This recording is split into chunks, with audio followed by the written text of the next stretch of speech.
Power tariff में इजाफे के ऐलान के बाद जहां पर जम्मू कश्मीर में अपोजिशन नेशनल कॉन्फ्रेंस हुकूमत पर निशाना साध रही है, वही आज जम्मू कश्मीर अपनी पार्टी और पीडीपी ने एहतजाज किया। मेरे साथ नेशनल कॉन्फ्रेंस के स्पोक्स पर्सन इमरान नबी डार है। सर, नेशनल कॉन्फ्रेंस हुकूमत को निशाना बनाया जा रहा है, इलेक्शन में जो वादे किए गए हैं वो पूरा न करने का इल्ज़ाम है। देखिए, अगर आप टैरिफ के बारे में बात कर रहे हैं तो टैरिफ एक नॉमिनल इंक्रीज हुआ है, बिल्कुल उसमें कोई शक नहीं है। एक प्रपोजल आया है जेईआरसी की तरफ से, जो जेईआरसी एक सेमी ऑटोनोमस रेगुलेटरी अथॉरिटी है जो सिर्फ जम्मू कश्मीर के लिए नहीं, पूरी कंट्री में बहुत सारे स्टेट्स हैं, यूटीज़ हैं, उसका टैरिफ वो मैनेज करती हैं। और जो प्रपोजल आया है 6.83% का, एक नॉमिनल प्रपोजल है, बट प्रॉब्लम ये है कि इसको भी पॉलिटिसाइज करने की कोशिश की जा रही है। हैरानगी की ये बात है कि जो तंजीमें इस टाइम पे सड़क पे ड्रामे कर रही है, आप जरा उनसे भी पूछिएगा, जो पीडीपी है या बीजेपी है या अपनी पार्टी है या पीसी है, एक तो उनकी सरकार थी, एक साथ ही थे। 2017 में 13.5% का जब टैरिफ का इंक्रीज हुआ तो वो उस टाइम पे गलत नहीं था। बीजेपी ने जो इनडायरेक्टली यहाँ पे टैरिफ इंक्रीज किया 2022 में 17% का इंक्रीज हुआ, वो गलत नहीं था उस टाइम पे, तो उनको प्रोटेस्ट नहीं करना चाहिए था। आज जब नेशनल कॉन्फ्रेंस की सरकार ने वही रेगुलेटरी अथॉरिटी जिसने 2022 में 17% इंक्रीज प्रपोज किया और इम्प्लीमेंट करवाया, आज उसने 6.83% किया, तो कौन सा गुनाह हुआ है इसमें? तो ये मैं कहने का मतलब ये है कि अनफॉर्चुनेट एस्पेक्ट ये है कि इसमें पॉलिटिसाइज हो रहा है। और दूसरा जो इसमें इक्तिसादी सूरत हाल, मैं मानता हूँ कि लोग इस टाइम पे जम्मू कश्मीर में बिलखसूस इकोनॉमिक सूरत हाल बहुत लोगों की परेशानी कमज़ोर है और वो चाहते हैं कि राहत मिले।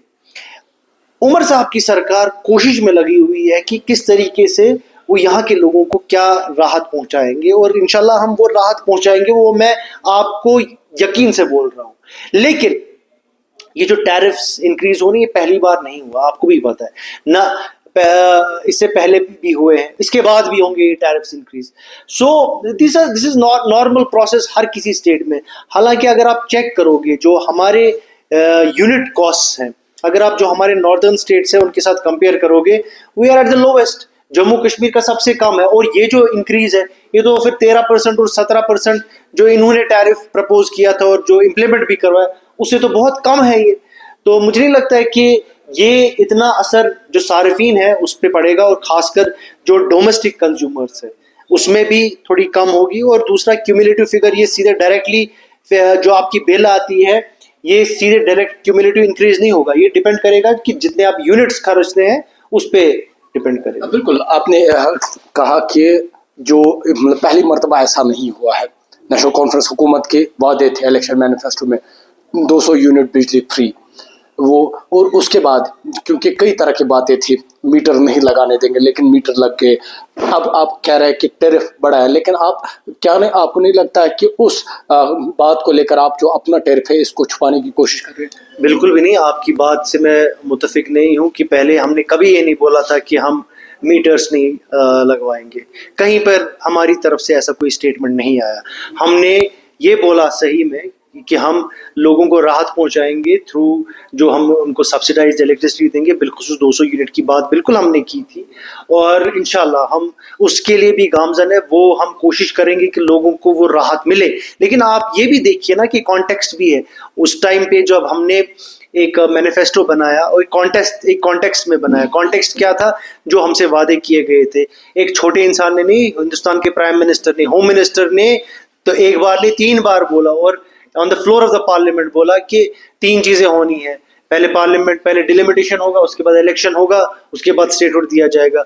तो हम तो ये उम्मीद लेके बैठे थे कि इमीडिएटली आफ्टर इलेक्शन स्टेटहुड होगा, तो वो धोखा सबसे पहले हमको लगा।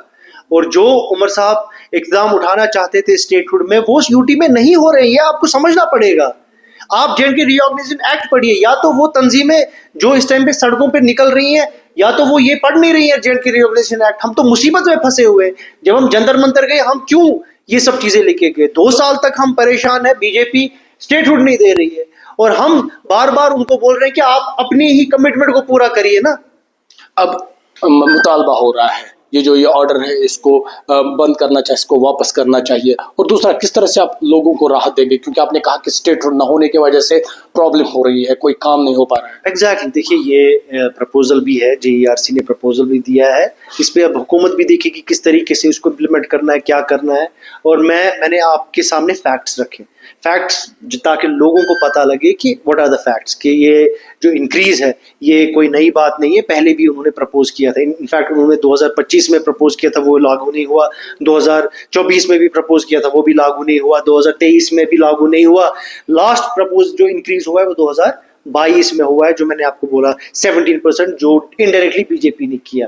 अब ये ऑर्डर इंप्लीमेंट होगा, कैसे होगा, उसके लवाजमत गवर्नमेंट बाज़ाब्ता उसका एक प्रेस रिलीज या प्रेस कॉन्फ्रेंस करेंगी, वो उसका पूरा डिटेल में बोलेगी। मैं नेशनल कॉन्फ्रेंस की तरफ से यही बोलूंगा कि जो तंजीमें इस पे सियासत कर रहे हैं उनको अपने गिरेबान में झांक के देखना चाहिए, क्या उन्होंने अपनी सरकारों में क्या किया है। बिल्कुल। तो ये इमरान नबी डार थे, नेशनल कॉन्फ्रेंस के स्पोक्स पर्सन। आप अक्षा के साथ, न्यूज़ 18 श्रीनगर।